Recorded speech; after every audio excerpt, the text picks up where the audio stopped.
자, 한번 설교 제목을 한번 따라서 하겠습니다. 생각의 경직이 풀려야 인생이 풀린다.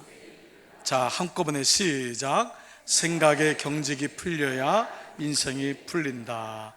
제가 몇 주 전에 제 친구 목사 아들이 결혼한다고 해서 갔던 적이 있습니다. 그 아이가 이제 미국에서 유학할 때 제가 몇 번 만나서 밥을 사줬던 기억도 있고, 또 그 이제 어린아이가 결혼할 때가 돼서 결혼한다고 하니까 대견스러워서 이제 결혼식에 참석했는데, 그 결혼식에 이제 축가 시간이 됐는데 그 노사연 씨 부부가 나와서 특송을 하더라고요. 축가를. 그러니까 보니까 그 교회 집사님 같아요. 두 분이 노래를 부르는데 그 두 분의 히트곡이 만남이라고 하는 노래가 있잖아요, 그렇죠?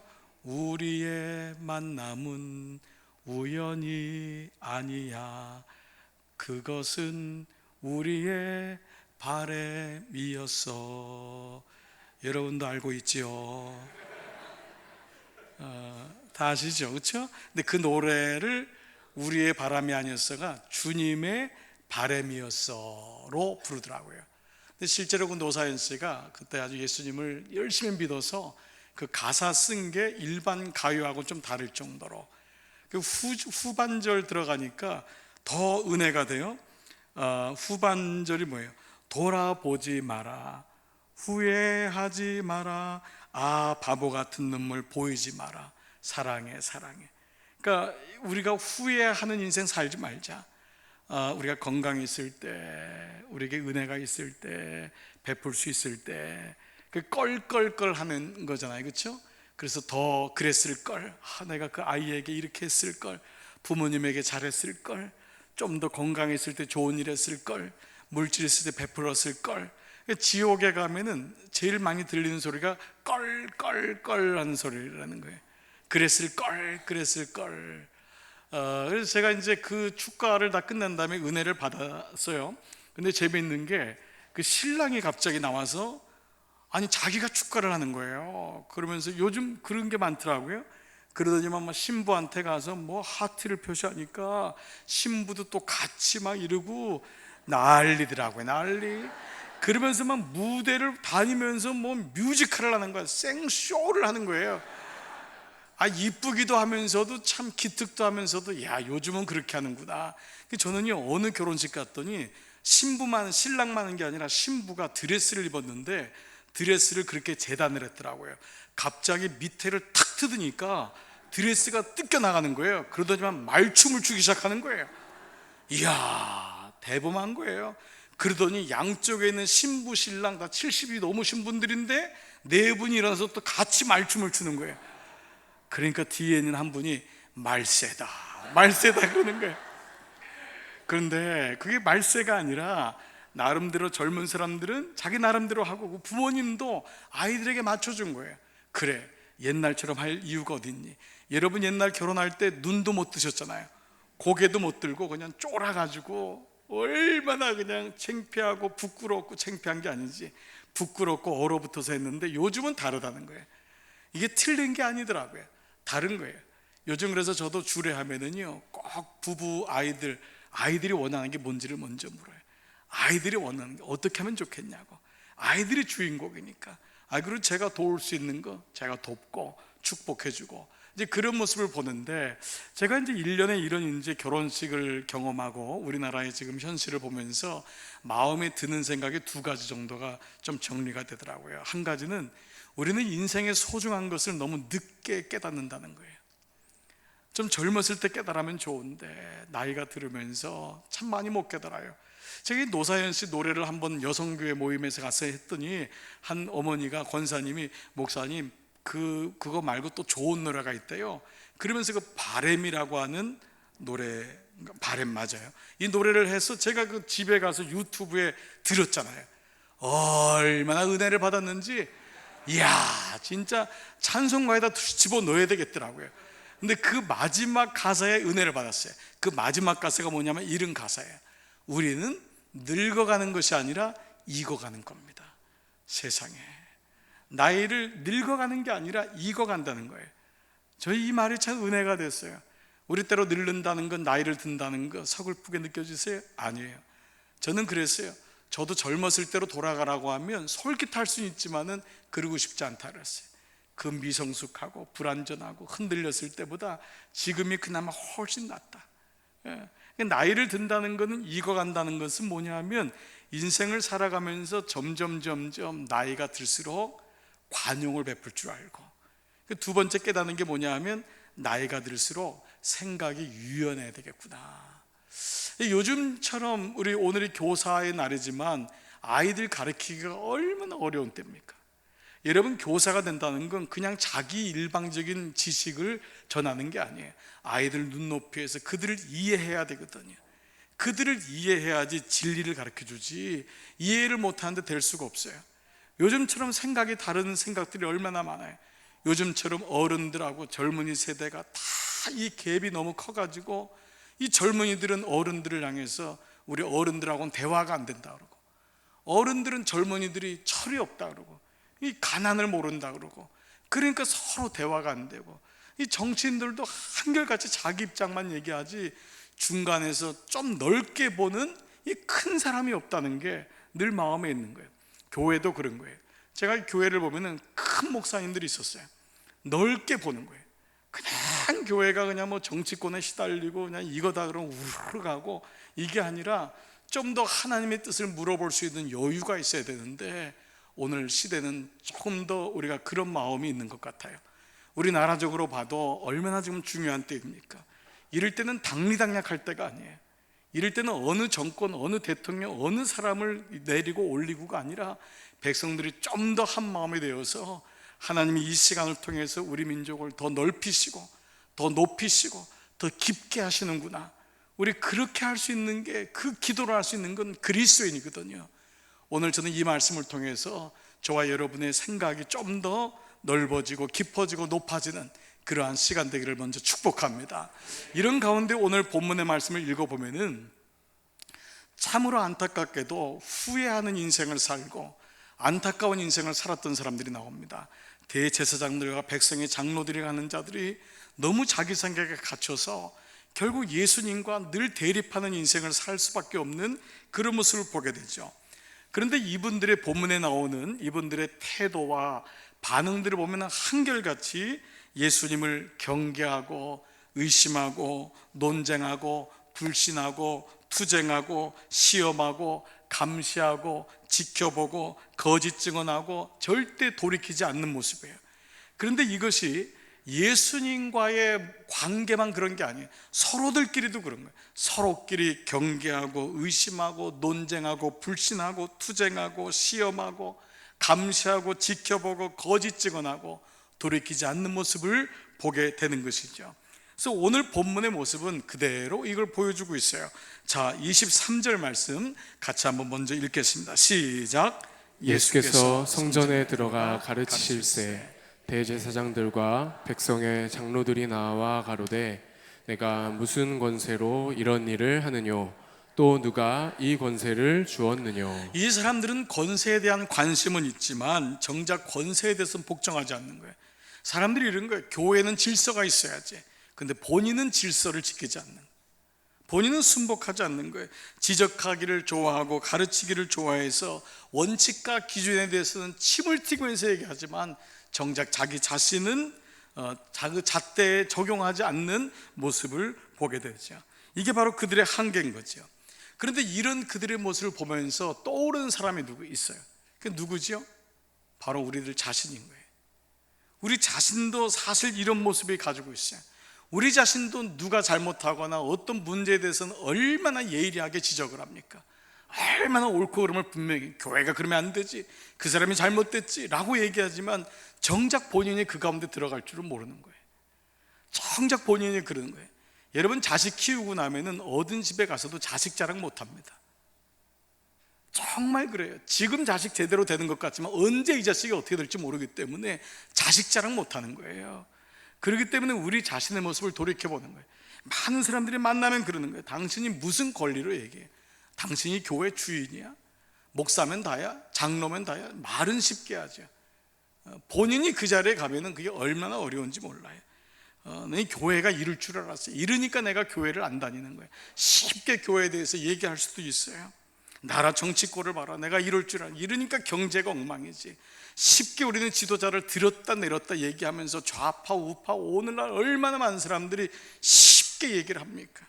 그러나 정치라는 게 그렇게 쉬운 게 아니에요. 집구석은 왜 이렇게 애를 키우는 거야, 안 키우는 거야? 늘 우리는 누군가에게 손가락질하고 그 애에 대한 잘못을 배우자에게 떠넘기는 모습을 보여주는 거예요. 요즘 젊은 애들은 도대체 버르장머리가 없어. 대화가 안 돼. 젊은 사람들은 또 어른들은 너무 답답해. 대화가 안 돼. 우리는 이렇게 불통의 시대를 살면서 매사 자기가 중심이 가 있을 때가 많아요. 그래서 어쩔 때는요, 매사가 귀찮아요.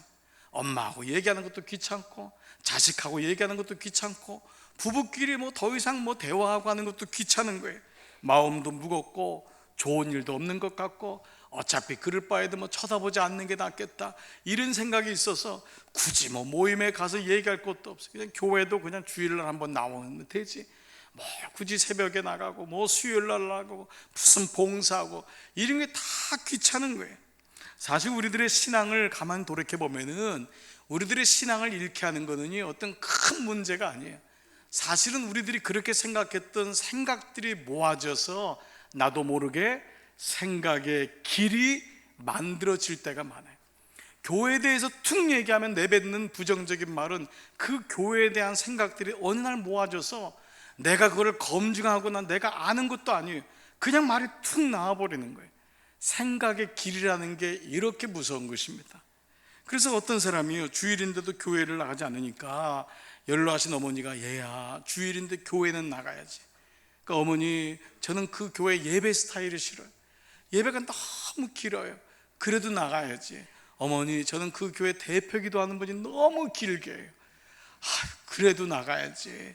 어머니 아시잖아요, 그 예배에 그 인간이 나와요. 나는 예배 나가기 싫어요. 그래도 나가야지. 어머니, 그 교회 회의가 너무 많아요. 나 그래서 싫어요. 그래도 나가야지. 아니, 내가 이렇게 얘기해도 왜 교회에 나가야 돼? 네가 그 교회 담임 목사 아니냐? 이렇게.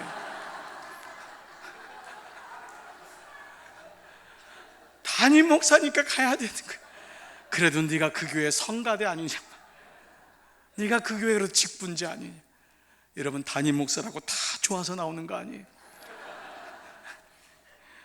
여행 작가인데요, 그 문화 역사 학자인데 정호진 씨라고, 이분이 쓴 책이 중국 세계 중심에 서다. 이분은 이 책을 오래전에 이미 기획했는데 중국이 어느 날 세계의 중심이 된다. 왜 그러냐 하면 중국, 그 말이 나라 중자, 중심 중자잖아요. 그래서 중국, 즉 중심에서 세계를 보기 때문에 전 세계 국가에서 가장 많은 다른 나라하고 국경을 가지고 있는 나라가 중국이기 때문에 그 중국이란 나라가 그렇게 중요할 거다. 그런데 이 사람이 끝에서 이렇게 끝을 맺어요. 자기 중심에서 벗어난 자만이 세상의 중심에 설 수 있다. 자기 중심에서 벗어난 자만이 세상의 중심에 설 수 있다는 거예요. 그러니까 결국은 우리가 신앙생활하면서 가장 힘든 게 뭐냐면 자기 중심에. 여러분, 누군가 여러분이 만날 때 아주 너무 힘든 사람이 누구냐면 자기 얘기만 하는 사람이에요. 들으려고 안 해요. 늘 지 얘기, 지 자식 자랑하고 자기 자랑하고 늘 자기 얘기만. 결국은 자기가 가진 정치 얘기, 경제 얘기, 자기가 맞다는 거예요. 늘 이게 사람을 질리게 만들어요. 그런데 대화를 잘하는 사람 보세요. 서로 주고받으면서 나중에 끝난 다음에 가면서도 그분이 나이가 어린데도 참 생각이 있구나. 그분이 역시 연세가 드신 게 이유가 있구나. 그러니까 얘기를 들으면서도 기쁜 이유는 그 사람의 중심이 늘 중심의 축을 옮겨주기 때문에 그런 거예요. 자기 중심이 없어서가 아니에요. 자기 중심이 다라고 여기지 않는 거예요. 부부간의 대화를 잘하는 사람은요, 중심을 가지고 늘 배려해 주는 사람이에요. 보니까 다른 것 때문에 부부싸움하는, 고집하고 고집이 만나가지고 싸우는 거예요. 자녀가 지혜로우면요, 부모의 입장을 늘 생각해 주는 거예요. 엄마가 그럴 수 있겠구나, 아빠가 그럴 수 있겠구나. 똑같은 거죠. 이런 입장에서 본다면 오늘 본문으로 돌아오면은 이 제사장들하고 백성의 장로들은 인생에서 가장 후회하는 일, 가장 치명적인 오류에 들어가 있는데 그게 바로 자기 중심이라는 거예요. 이거를 성경에서 뭐라고 나와 있냐면 목이 곧음이라고 하는 스티프드 넥, 목이 곧다는 거예요. 하나님이 제일 싫어하는 백성이 어떤 백성이냐? 출애굽기 32장 9절 시작. 여호와께서 또 모세에게 이르시되 내가 이 백성을 보니 목이 곧은 백성이로다. 하나님이 이 이스라엘 백성을 보니까 너무 안타까운 거예요. 목이 곧은 백성이라. 당신이 사랑해서 불렀는데도 불구하고 목이 곧은 백성이래요. 여러분 잠언서 29장 1절 시작. 자주 징계를 받으면서도 목이 곧은 사람은 결국 패망을 당하고 피하지 못하리라. 자주 징계를 받아요. 때로 우리 속에 고난이 있어요. 아픔이 있어요. 하나님 그러면 우리에게 그걸 통해서 뭐를 보라는 거예요? 깨달으라는 거잖아요. 이런 일이 있구나. 그런데 그런데도 불구하고 목이 곧은 백성은 결국 패망을 부르는 인생을 산다고 말씀하고 있는 거죠. 자, 이런 이제 본문의 이제 말씀을 통해 본다면은 이 오늘 본문에는 어떻게 하면 이러한 우리 자신의 목이 곧음, 이 생각의 경직, 사고의 화석화된 데로부터 나와서 하나님이 기뻐하시는 인생을 살 수 있을까라는 말씀을 한번 오늘 두 가지 차원에서 한번 말씀을 나눠봤으면 좋겠습니다. 첫 번째로 그것은 이것입니다. 같이 한번 PPT 보고 읽겠습니다. 시작. 내가 주인이 아님을 천명해야 합니다. 천명이란 건 스스로 고백할 뿐 아니라 모든 사람에게 얘기하는 거예요. 내가 주인이 아니다. 인생의 주인이 내가 아니다. 이 말은 로드십, 주님의 주권을 인정하는 것과 마찬가지예요. 오늘 23절에 다시 보면은 예수께서 성전에 들어가 가르칠 때 대제사장과 백성의 장로들이 나와 가로되 내가 무슨 권세로 이런 말을 하고 무슨 권세로 이런 일을 행하느냐. 우리는 이제 이 말씀을 알기 때문에, 그리고 훗날 이 사람들이 자신의 질문이 얼마나 어리석은 질문이라는 것을 알았을 때가 왔겠죠. 그것은 바로 예수님의 하나님의 본체시고 그분이 어떤 분인 줄 알았다면은 그분이 권위 그 자체신데 그분에게 네가 무슨 권위로 그런 얘기를 하고 네가 무슨 권위로 그런 행동을 하느냐 물었던 거예요. 오늘 본문에 나오진 않았지만 본문 이전에 나온 사건 하나가 있었는데, 그것은 예수님이 길가에 지나가시다가 열매를 맺지 못하는 무화과 나무를 저주하는 장면이 나옵니다. 오늘 그 본문 말씀이 18절 19절인데 같이 한번 읽겠습니다. 시작. 이른 아침에 성으로 들어오실 때에 시장하신지라 길가에서 한 무화과 나무를 보시고 그리로 가사 잎사귀 밖에 아무것도 얻지 못하시고 나무에게 이르시되 이제부터 영원토록 내게 열 맺지 못하리라 하시니 무화과 나무가 곧 마른지라. 여러분 좀 성경을 오늘 이 말씀을 모르시는 분일지라도 좀 당황스럽지 않습니까? 그 사랑의 예수님이 말이에요. 꺼져가는 등불도 다시 일으키고 말이에요. 그렇게 상한 갈대를 꺾지 아니하시는 그 예수님이 아무리 시장하셨다 할지라도 무화과 나무가 열매가 없으니까 그 자리에서 저주를 하신 거예요. 좀 당황스러워요. 그런데 이 말씀에 오는 포인트는 뭐냐 하면 왜 무화과 나무가 저주를 받았느냐가 아니고 무화과 나무가 예수님에게 저주를 받았다라는 거예요. 무화과 나무가 예수님께 저주를 받았다라는 거예요.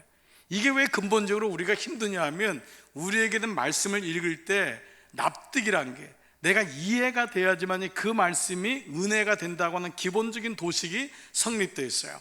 창세기 1장 1절 성경을 제일 먼저 보시면은 창세기 1장 1절에는 태초에 하나님이 천지를 창조하셨다 그래요. 그런데 그 다음 구절에 왜 창조를 하셨는지, 어떻게 하시려고 하시는지 어떤 말씀도 없어요. 첫날에 말씀하시되 빛이 있으라. 그랬더니 빛이 있고 낮이었어요. 어둠이 있으라. 밤이었어요. 하나님이 우리에게 어떻게 하실지를 얘기하지 않으세요. 하나하나 일일이 설명하지 않으세요. 요한복음 1장 1절에 보면 태초에 말씀이 계시니라. 그냥 그 말씀으로 끝이에요. 더 이상 다른 말씀이 없어요. 좀 이상하지 않습니까? 여러분 우리에게 좀 물어봐야 되지 않아요? 어떻게 하면 천지를 창조하면 좋겠니? 첫날에는 뭘 만들고 둘째 날에는 뭘 만들고 이래야 되지 않습니까? 예수님이 독자자 같지 않으세요? 하나님이 독자자 같지 않으세요? 그런데 성경에는 그런 말씀이 없는 거예요. 자, 여러분 생각해 보세요. 사실 하나님이 우리에게 일일이 당신이 하는 일을 얘기할 이유는 없어요. 왜냐하면 그분이 하나님이시기 때문에, 그분이 창조자시기 때문에, 창조자가 피조물에게 창조하는 것에 대해서 일일이 설명을 하고 납득을 구하고 우리의 동의를 구하실 이유가 없어요. 그리고 더 중요한 것은 만약에 우리가 하나님의 하시는 일들이 일일이 납득이 된다면 그 순간 하나님은 하나님이 아니세요. 그리고 여러분이 만약에 하나님이 하시는 일들이 다 납득이 되고 이해가 된다면 여러분 여기 있을 이유가 없습니다. 여러분 나가셔서 돗자리 깔으셔야 됩니다. 여러분의 그 명석한 앞을 내다보는 예언적인 마음으로 여러분 깔으셔야 돼요. 알 수가 없어요. 알지를 않는 거예요. 이해가 되지 않는 거예요. 더 이상 하나님이 아니라는 거예요. 여러분 우리 인생도 가만히 돌아보세요. 여러분 인생 속에서 지나왔던 일들이 하나하나 납득이 되시던가요? 어떤 일을 할 때 하나님이 설명을 해주던가요? 야, 1년 후에 얘가 사고 칠 거다, 너 기다려라. 여러분 그렇게 설명하시던가요? 그 이유는 이래서 내가 얘한테 이러는 거야. 여러분 1년 후에 하나님이 너 사업이 좀 안 될 거야, 그 이유는 내가 너를 훈련시키기 위함이야, 말씀하시던가요? 아니에요. 하나님대로 침묵하세요. 제가 처음에 동대문에 있는 시용교회를 교육전에서 섬기면서 결혼을 했습니다. 제가 교회 가까운 데다가 집을 얻으려고 했는데 도저히 여유가 안 되는 거예요. 그래서 이제 좀 아웃사이드 나가서 그 역곡 쪽 가는 오류동이라고 하는 데가 있습니다. 그쪽에 이제 한참 또 오류동에서 역에서 들어가서 다세대 주택을 아주 많이 좀 이렇게 조잡했지만 많이 지은 지역이 있었어요.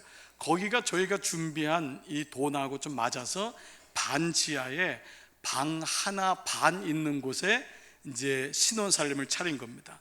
한 달 반 전에 계약을 하고, 그리고 이제 결혼 한 이틀 이제 놔두면 이제 그 사이에 집사람이 이제 그 혼수를 이제 계속 이제 갖다가 날르고, 제가 이제 책이 많으니까 책을 거기다 이제 빼곡하게 다 쌓아놓은 겁니다. 뭐 많지는 않았지만 그렇게 나름대로 이제 신혼생활을 시작했어요. 결혼 이틀 전에 이제 다시 한번 들려서 가려고 했는데 문을 여는데 똥 냄새, 오줌 냄새가 자욱한 거예요. 봤더니 똥오줌이 다 찬 거예요, 방에. 그래서 주인한테 가서 물었더니 주인이 머리를 긁적이면서 하는 말이 배수관을 잘못 박은 것 같다는 거예요. 아니 세상에, 지금도 잘 이해가 안 되지만은 너무 이게 그냥 조급하게 공사를 하고 그냥 제대로 한 공사가 아니니까 그런 식으로 공사를 했다는 거예요. 그래서 아래에 있던 똥 오줌물이 다 올라온 거예요. 그게 결혼 이틀 전이었어요. 혼수가 다 젖고 뭐 다 젖고 책들이 다 젖었어요. 너무너무 힘들었어요. 그래서 그 책에는 제가 이제 연애하면서 집사람에게 편지 썼던 책들이 많이 있었어요. 그러니까 집사람이 그걸 하나하나씩 물에 젖은, 그 똥물에 젖은 걸 꺼내면서 버려야 되잖아요. 그래서 제가 친구한테 한번 전화했더니 이 친구 하는 말이 하나님이 기뻐하지 않을 수 있겠는데, 딱 이러는 거예요. 이 결혼을 하나님이 기뻐하지 않는 거 아니냐, 이러는 거예요. 그래서 이게 욥이 따로 없구나. 그래서 전화를 끊고 집사람은 막 울지요. 저도 같이 울 수는 없는데 하나님이 아무 말씀을 하지 않는 거예요. 그래서 제 속에는 정말 하나님이 기뻐하지 않는 건 아닐까, 이런 마음이 드는 거예요. 물론 그때 바꿨으면 지금은 달랐겠지만, 그 말도 안 되잖아요. 결혼 이틀 앞두고. 그러니 참 너무 당황스러웠어요. 하나님이 아무 설명을 안 하시는 거예요. 너무 힘이 들었어요. 3개월 그곳에 있다가 생각지도 않게 시골에 있는 그 경상도 개척교회로 간 거예요. 너무 생시골이었어요. 저는 사실 서울이나 서울 근방에서 목회했으면 좋겠다 하는 마음을 가지고 기도했어요. 근데 하나님은 생각지도 않게 그 경상도 생시골에 예수님도 모르는 마을로 저를 집어넣었어요. 정말 생고생을 했어요. 얼마나 고생했는지 몰라요. 그런데도 하나님이 아무 말씀을 안 하셨어요. 왜 그곳에 제가 가야 되는지, 왜 너를 보내야 되는지. 그 다음에 그곳에서 하나님이 저에게 아이를 주셨어요. 그런데 그 정도 고생했으면 아이, 괜찮은 아이 주셔야 되잖아요. 아이가 나오자마자 심장에 군형이 뚫려가지고 선천성 심장병으로 3년 동안 병원에 있었어요. 매일마다 병원 가는 게 일이에요. 집사람은 젓가락처럼 마르고요. 제가 아버지인데도 하나님 웬만하시면 이 아이 좀 데려갔으면 좋겠다고. 이러다가 집사람도 죽고 저도 목회 못합니다. 여러분, 아비 된 자가 애를 거둬달라고 하는 기도를 누가 하겠어요? 너무 힘이 든 거예요. 하나님은 아무 말씀을 하시지 않는 거예요. 좀 납득이 돼야 되잖아요. 이해가 돼야 되잖아요. 이해를 할 수가 없는 거예요. 그러다가 그 해에는요 또 어떤 일이 있었냐면, 교회에서 봉고차가 있어야 되겠다. 왜냐하면 너무 시골이니까 버스가 하루에 한 대 두 대밖에 없으니까 다닐 수가 없는 거예요. 애를 데리고 병원도 못 다니겠는 거예요. 근데 돈이 있어야지. 그 조그만 오토바이를 구했어요. 오토바이를 구해다가 신방 다닐 때 가고 장 보러 다닐 때 장 보고. 그래서 그날도 할머니 신방하러 가는 날이었는데, 여러분 시골 버스는요, 요즘은 아니지만 그때는 정류장이 없어요. 그냥 할머니들이 손들면 섰어요.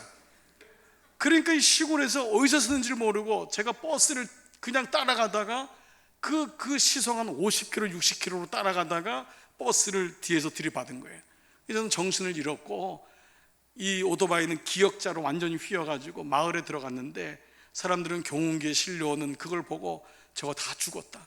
아이고, 저 젊은 전사 아주 죽었구나. 저 전사 부인 과부 됐구나. 저는 정신이 깨어서 병원 갔더니요, 피바다가 된 거예요. 다 이거 뭐예요? 헬멧 깨졌지요, 유리 깨졌지요. 근데 놀랍게 감사한 건 이 코가 그때 노돌노돌해졌었는데, 그때 지금 붙이니 잘 붙였어요. 그래서 이게 지금 제자리에 있는 거예요. 그때가 그 추수감사절이었는데 이거를 하얀 걸 붙이고 사진을 찍었다고요. 그때마다 너무 감사하죠.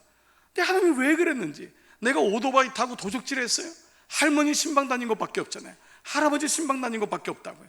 왜 그런 사고를 주시는지. 그러다가 그 다음에는요, 화상을 또 프로판께서 터져가지고요, 여기 다 나갔잖아요. 손 다 나가고요. 정말 하늘이 열리고 고난이 쏟아지는 것 같더라고요. 왜 이런 일을 당하는지 하나님 말씀해 주지 않는 거예요. 그런데 저나 집사람이 얼마나 바보 같으냐 하면, 그냥 대답도 안 하시는데 그냥 지금까지 온 거예요. 여러분처럼 지금까지 온 거예요. 하나님이 저에게 설명을 해주신 적도 없고 납득할 만한 이해를 지금도 잘 모르겠어요. 왜 그렇게 애가 아팠는지, 왜 그런 일을 저에게 있었는지. 지금까지 온 거예요. 제가 아직도 기억나는 분이 한 분 계세요. 제가 30대 초반에 분당에서 부목사로 섬길 때에 성경 공부 시간에 만난, 그 당시 40대 중반 거의 50대 가까우신 분이셨는데, 그분이 성경 공부 나오셔서 늘 고개를 가우뚱가우뚱 하시면서 마태복음 1장을 자기 못 넘기겠다는 거예요. 그 왜 그러냐면, 마태복음 1장에 나오는 게 동정녀 마리아 탄생이 나와요. 족보가 나오면서. 자기는, 그분이 공대 출신이신데 똑똑했어요. 아주 잘 나갔어요. 얼마나 스마트한지 몰라요. 근데 그분이 하는 말이, 어떻게 처녀가 아이를 낳을 수 있느냐, 자기는 믿어지지 않는데요. 아니, 그런데 성경 공부는 계속 참석해요. 그런데 믿어지지 않는데, 제가 설명을 드리고 이건 이렇게 볼 수 있고 저렇게 볼 수 있고 했는데, 그분은 그것만이 아니어서 항상 그때도 뭐든지 교회를 삐딱하게 봤어요. 어떻게 교회에 그런 일이 있죠? 항상 얘기했어요. 그걸 가서 설명을 드리고 신방 가서, 이건 이걸 이해하시면 되고 이건 이해하시면 안 되는 거예요. 그때는 좀 이해되는 것 같은데 또 돌아서면 또 어떻게 그럴 수 있죠? 어떻게 그 장로란 분이 그럴 수 있죠? 어떻게 목사님은 그럴 수 있죠? 아니, 그리고 저는 교회를 떠났잖아요. 그래서 제가 이제 이번에 돌아와가지고 제 후배가 그 교회에서 담임 목사라 해가지고, 그분 잘 있냐? 그랬더니, 목사님 아직도 마태복음 1장 읽고 있습니다. 이분이 2장을 못 넘어가는 거예요. 1장만 넘어가면 2장에 그 놀라운 은혜들이 있는데 지금도 삐딱하대요. 지금도 교회가 그러면 안 된대요. 그런데 더 놀라운 건, 그분이 매주일날 한 번도 안 빠지는 거예요. 제가 그때 깨달았어요. 여기 예배 나온다고 다 예수님 믿는 게 아니구나. 양복 입고 성가대 가운 입고 양장 입고 다 근사하게 나와 있다고 다 예수님 믿는 게 아니구나. 다 자기 생각이구나. 자기 생각에 맞는 것만 받아들이는구나. 아닌 거는 순종 안 하는 거예요.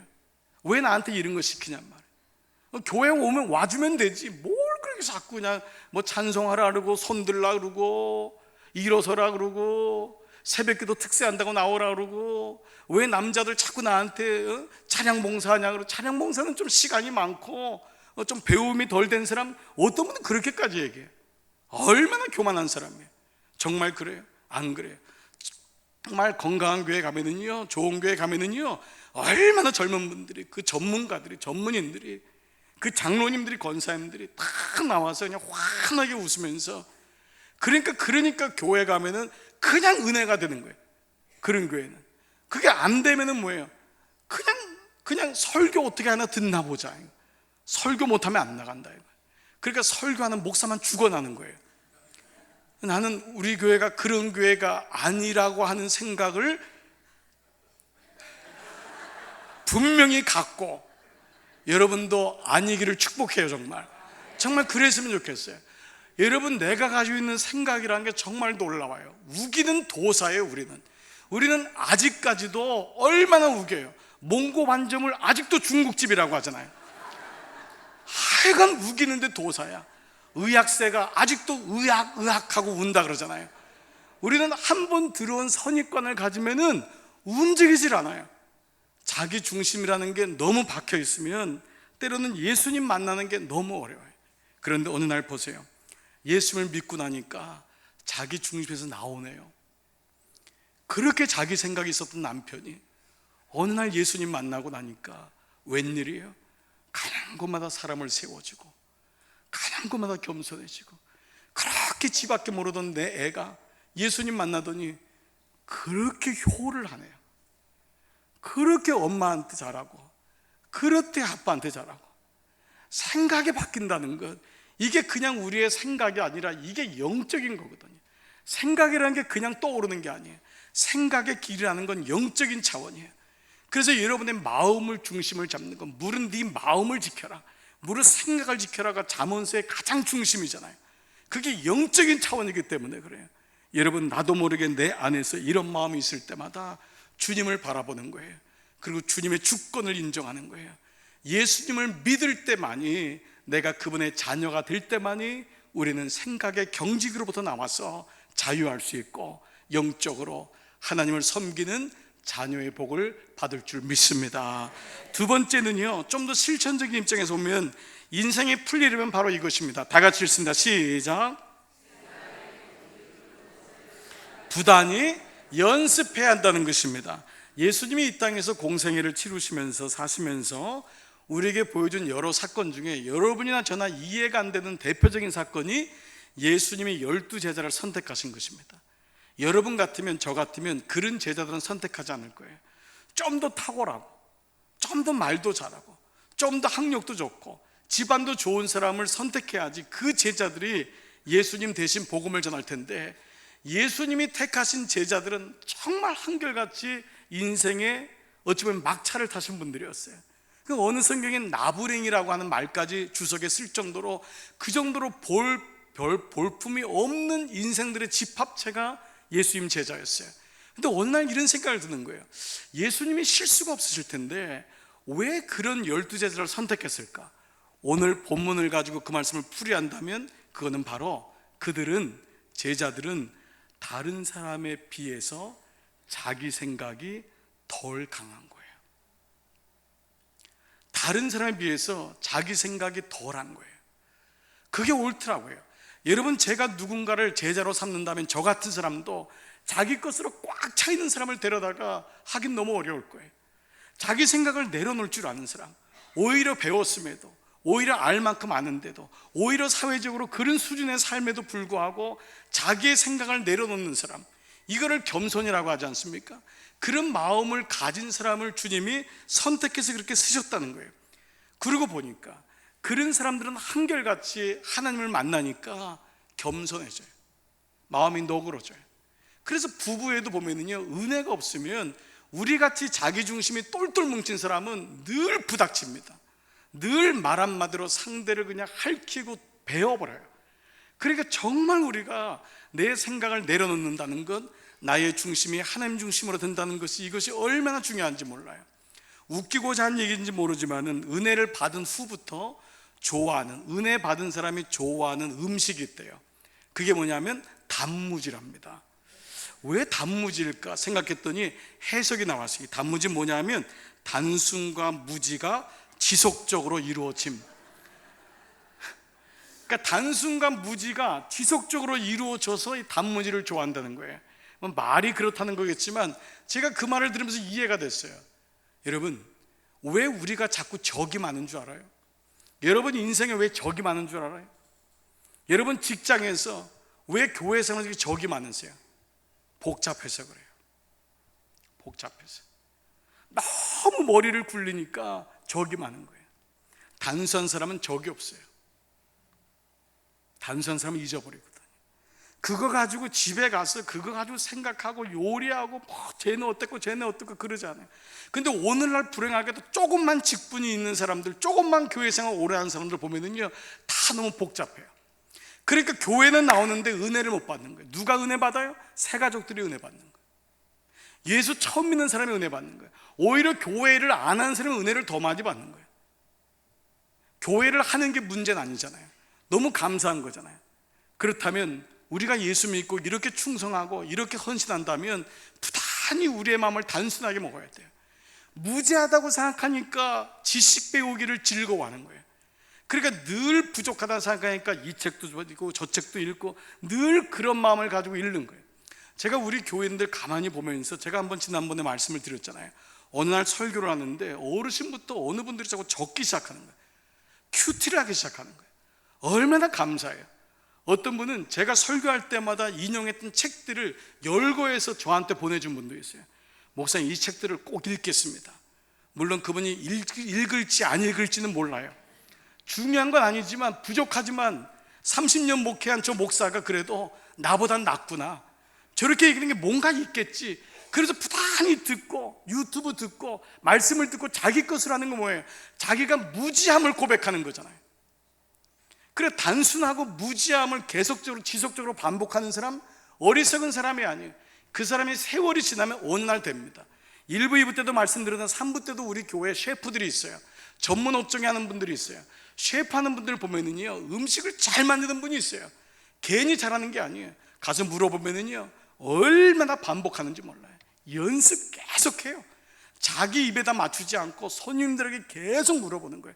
목사님, 이것도 드셔보시고 저것도 어떤지 얘기해 주세요. 얘기해 주세요.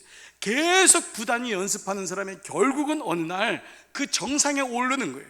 좋은 의사 보세요. 자기 중심으로 진단하는 게 아니에요. 수없이 임상을 보는 거예요. 이 사람은 이런 게 있구나, 저 사람은 저런 게 있구나. 계속 그러면서 가는 거예요. 우리 삶 속에서 영적으로 연습하는 게 있습니까, 여러분? 연습이 없으면 우리는 우리가 걸어온 길을 가게 되는 거예요. 어느 분이 이런 얘기를 하더라고요. 나는 아버지를 미워하는데 아버지의 길을 걷고 있더라는 거예요. 어느 딸이 그래요. 나는 딸이 엄마의 인생을 걷지 않기를 그렇게 얘기했대요. 근데 어느 날, 목사님, 내가 엄마가 가는 길을 똑같이 걷고 있어요. 길이라는 것은 길이 나면은 가는 거예요. 다른 길을 만들려면 부단히 그 길을 연습해야 돼요. 여러분, 여기 청년들 있으시면 들으세요. 여러분 삶 속에 부단히 자기의 길을 닦아야 돼요. 만들어야 돼요. 그게 청년의 시기예요. 그게 30대 시간인 거예요. 그런 시간을 겪을 때 나름대로 자기 인생 속에서 하나님의 음성이 들리고 하나님의 어떤 말씀이 들리는 거예요. 수준이 높아지는 거예요. 디모데전서 4장 7절, 망령되고 허탄한 신화를 버리고 오직 경건에 이르기를 어떻게 하라고요? 연습하라. 육체의 연습은 약간의 유익이 있으나 경건은 범사 유익하니 금세가 내생의 약속이니라. 더 놀라운 말씀이에요. 히브리서 3장 13절, 다 같이 시작. 오직 오늘이라 일컫는 동안에 매일 피차 권면하여 너희 중에 누구든지 죄의 유혹으로 강팍해 됨을 면하라. 누구든지 강팍해 됨을 면하는데 혼자 안 되니까 이제 어떻게 해요? 매일 피차 권면하여. 권면하라는 거예요. 여보, 왜 이렇게 또 어두워졌어? 왜 이렇게 또 굳었어? 야, 너 이렇게 굳으면 안 돼. 엄마가 보니까 또 굳었어. 당신 전화하는데 또 남 얘기한다. 자꾸 권면해 주라는 거예요. 안 그러면 우리는 자기도 모르게 원죄로 가는 거예요. 내가 닦아놓은 길로 가는 거예요. 교회도 마찬가지예요. 교회도 자기도 모르게 교회가 걷어놓은 길을 가게 되는 거예요. 그래서 부단히 영적으로 새 길, 하나님의 길, 생명의 길을 닦아야지만이 그 길로 갈 수 있는 거예요. 오늘 여러분들 삶 속에서 이 같은 마음이 있어야 돼요. 그래서 두 가지를 말씀드렸어요. 예수님을 믿느냐 말이에요. 예수님의 주권을 인정해야지 내가 주인이 안 돼요. 내가 주인 된 사람은 말이 많아요. 주인 되면 자기 주장이 많은 거예요. 근데 종은 말이 안 많아요. 종은 주인이 설령 잘못 얘기했던 것 같더라도 귀담아 듣고 나중에 얘기합니다. 그게 종입니다. 진짜 자녀를 보세요. 그렇게 엄마에게 대들지 않아요. 아빠에게 대들지 않아요. 가만히 새깁니다. 그 다음에 나중에 그랬구나 알게 됩니다. 우리는 주인이 아니에요. 우린 다 종이에요, 자녀예요. 그리고 두 번째, 그 길을 부단히 연습할 때, 이 예배가 연습이고 여러분들이 집에 가서 드리는 기도, 말씀 묵상, 삶에서 행하는 언어, 말, 표정, 이 모든 것이 연습되어서 결국은 주님이 원하시는 생각의 경직이 풀려야 인생이 풀리는 이 은혜가 있을 줄 믿습니다. 오늘 여러분 가운데 다시 한번 놀라운 하나님의 은총이 임하여 생각의 경지 풀어지는, 인생이 꼬이는 이유는 부모 잘못 만나서도 아니에요, 물질이 없어서도 아니에요, 내가 잘 안 생겨서요, 도와준 사람이 없어서요, 아니에요. 내 마음이 굳어지면 다 꼬여요. 내 생각이 굳어지면 다 꼬이는 거예요. 이거를 영적인 것으로 깨달은 사람은 이거를 적용을 하는 거예요. 아, 이게 영적인 영역이구나, 이게 하나님과의 관계구나, 내가 여기에 대한 영성을 만들어야 되겠구나. 그렇게 될 때 교회도 가정도 여러분의 삶도 하나님의 은혜로 다시 회복되고 놀라운 은혜가 우리 가운데 임하는 우리 모두 되기를 주의 이름으로 축복합니다. 여러분 이 시간 다 한번 자리에서 한번 일어나시겠습니다. 이 찬양을 여러분 자신에게 먼저 한번 해보세요. 평화, 하나님의 평강이 나의 삶 속에, 당신의 삶 속에 넘쳐나기를. 같이 한번 이 찬양 고백하면서요, 여러분 자신에게 한번 축복하세요. 같이 찬양하십시다. 평화, 하나님의 평강이, 평화, 하나님의 평강이 당신의 삶에 넘쳐나기를. 평화, 하나님의 평강이 당신의 삶에 가득하기를 축복합니다. 여러분 저와 함께 한번 두 손을 들고 축복할게요. 여러분에게 하나님의 기쁨이 여러분 삶 속에 당신의 넘쳐나기를 축복합니다. 기쁨, 하나님의 기쁨이 당신의 삶에 가득하기를 축복합니다. 이 시간 우리 자녀들 이름을 불러가면서 자녀에게 여러분 자녀들을 기억해 보세요.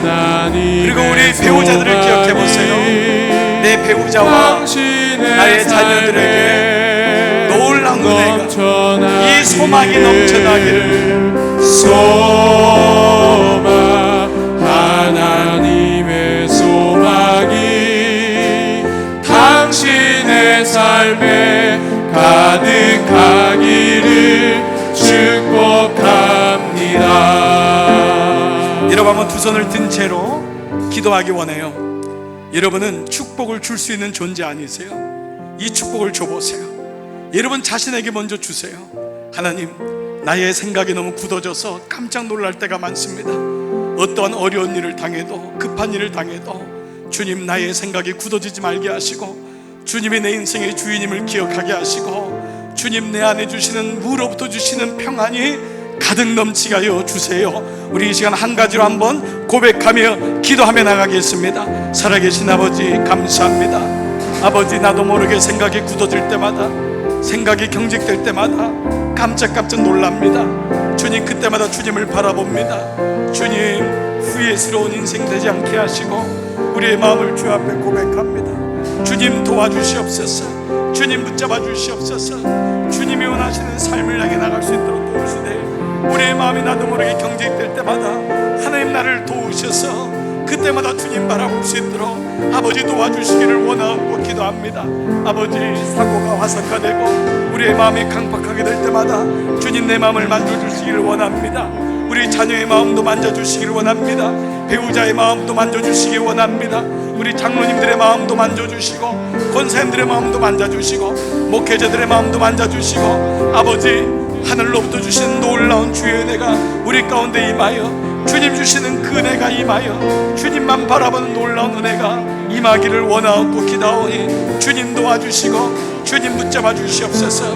하나님, 하늘 위에서 내려오는 평화가 있습니다. 그 사랑의 물결이, 그 놀라운 은혜가 우리 가운데 임하여 주님 주시는 놀라운 사랑 가운데, 놀라운 은혜 가운데 살게 하시고 이제 이 은혜만을 바라볼 수 있도록 도와주시옵소서. 주님 감사와 찬송드립니다. 주님 감사합니다. 주님 영광 받으시옵소서. 주님 한 분 한 분의 삶의 여정 가운데 함께 하시기를 원합니다. 주님 감사합니다. 우리 찬양 고백해 볼게요. 평화 평화로다, 평화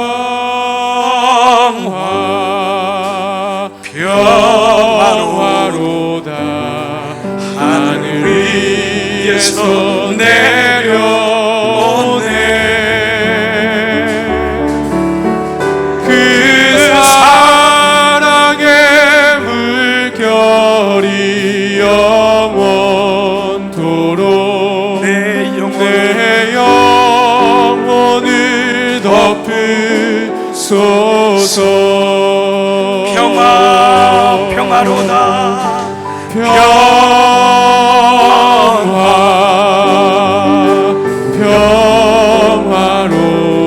하늘 위에서 내려오네, 하늘 위에서 내려오네 그 사랑의 물결이 영원토록 내 영혼을 덮으소서. 우리 다 가슴에 손을 얹고 기도할 때에 하나님, 내 마음을 주께 의탁합니다. 내 마음이 나도 모르게 경직되고 강팍해질 때마다 주님, 내 마음의 주인 되시는 주님, 나를 다스려 주시기를 원합니다. 주님, 내 마음의 주인은 주님이십니다.